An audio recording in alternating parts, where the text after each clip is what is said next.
Mummy જો અહીંયા ચૂલ્લો સળગાવે છે. અમારે ચૂલ્લે આજે દાળિયા છે તો રોટલા કરવા છે, તો મમ્મી ચૂલ્લો સળગાવે છે. મારાથી નથી હળગતો, મને બહુ આ નથી આવડતું, એટલે મમ્મી પહેલાં ચૂલ્લો સળગાવી દે, પછી હું હાલો અહીંયા રોટલા બનાવું છું. હું જો અહીંયા લોટ કહુણું છું.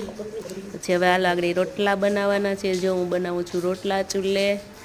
અમારા જે છે ને દાળિયા કીધું ને મેં પહેલાં, જે રોટલા બને છે, ચાલુ જ છે રોટલા બનાવવાનું. અડદની દાળ, રોટલા અને ડુંગળી આજે ટિફિન મોકલવાનું છે વાડીએ. હવે જો રોટલા ચડે છે, હું અહીંયા સાઈડમાં રોટલા બનાવતી જાઉં, વિડીયો ઉતારતી જાઉં છું.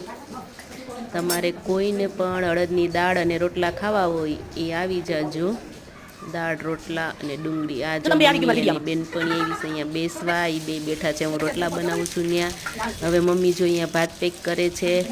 હવે ભાત પેક કરી દે ને મમ્મી, એટલે પછી વાડીએથી આવીને ભાત ને દાળ લઈ જાય. મમ્મી જો અહીંયા દાળ ભરે છે. હવે ગરમા ગરમ દાળ, રોટલા અને ડુંગળી અને છાશ. હવે કર્મને ભૂખ લાગી તો એને જો ખાવાનું ચાલુ કરી દીધું.